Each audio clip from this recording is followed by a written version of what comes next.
All right. Well, I think the first question that you guys put to me was, what made me suspicious? And I, I think most of us kind of know we should have better checks and balances than we have, but at least I did know that. And but it's just, you're always so busy. You're several projects behind, and it's just something you're gonna do sometime. And so, but what actually made me suspicious was that the gal that did it, was progressively becoming kind of more detached from her job and actually sickly. It's kind of interesting. I think it was having an impact on her health. Simultaneous with this, we had an influx of new employees too. Some of our people left, and we had some pretty good people come on board. And so now she had people that she hadn't, she didn't know if she could trust or not. And some of them were involved in the front office, and so she didn't have full reign anymore. And so I think that kind of made her nervous. She knew people could see stuff. And so she actually, she went out on sick leave, and she was like really sick. And ultimately, she said she wanted to resign. And while she was gone is when you and I started talking. And so at that point, it became apparent that definitely things were going on. And so I was nervous about her because she was, I felt a potential danger to my team, and I didn't know what she would do to the practice and everything.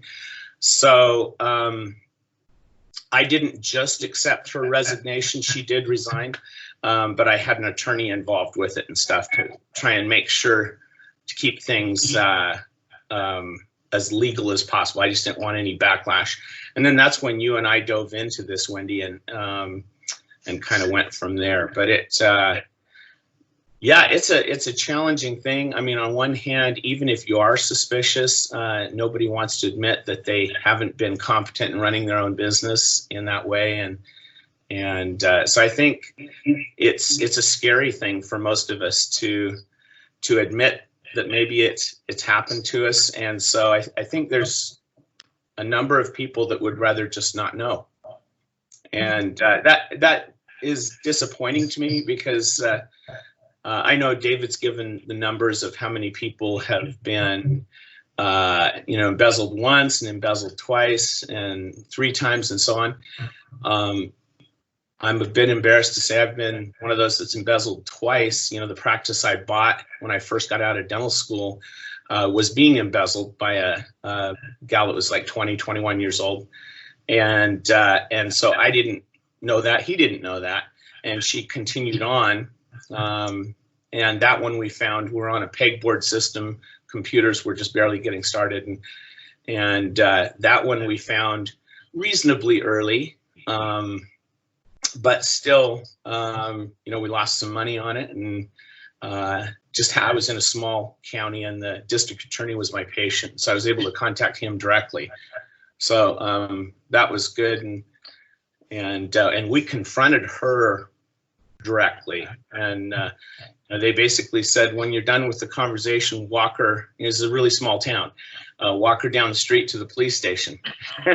And so that's what happened. Yeah. It was kind of wild.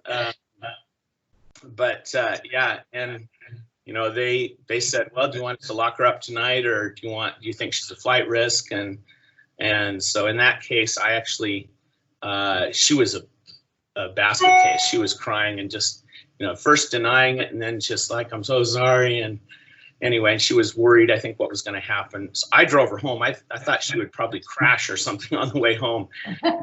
Dropped her off at her mom's, and that was the last I ever saw her.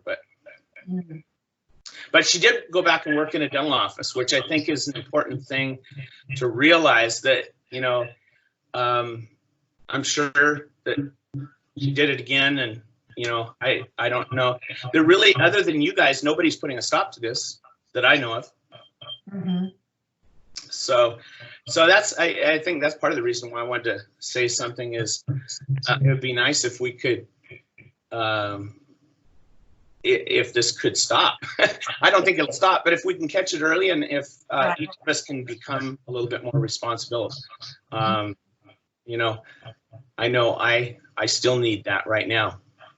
Yeah. How did you, when we were working together, how did you feel when you found out that it was a confirmation that she was stealing from you?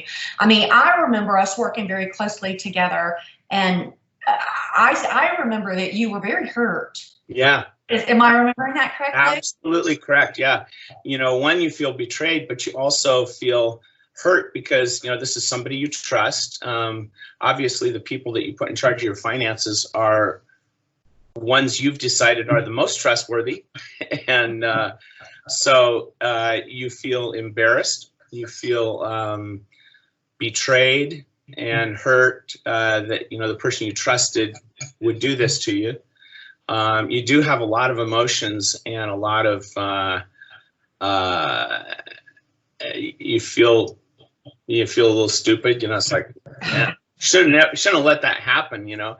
But I think you know, my take on this is that what you guys are doing is fantastic, and I think if more people would set their fears aside and get their practices checked out, even if they're not, even if they don't, I mean, what do you have to lose? You don't have anything to lose. And for an initial scanning, and you guys and other businesses too that, you know, would do something like you guys do. I think so many of us are so caught up in the stuff we're doing that we need people that are pros at this almost occasionally. Look, you know, I think a 1-year forensic audit of your practice would, I mean, I would go for that.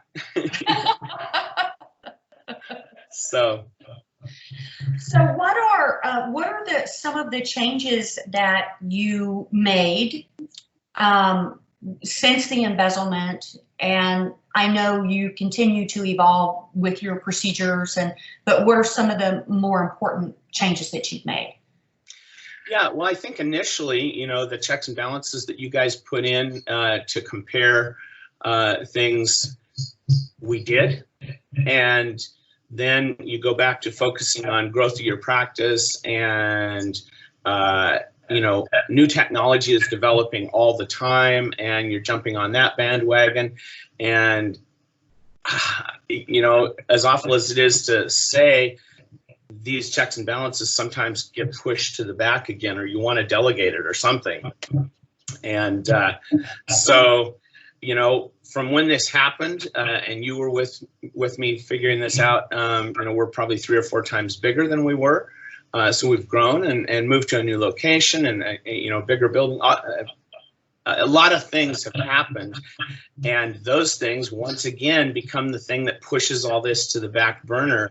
And I know at this stage I'm not doing as good a job as I can, and so I think training somebody that you really, really trust. In my case, I have a family member that I trust. I know family can steal too, but this is somebody I trust a lot, and so he and I are gonna try and do this together.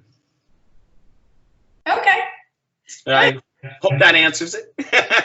Yeah, we'll call it a wrap. How about that?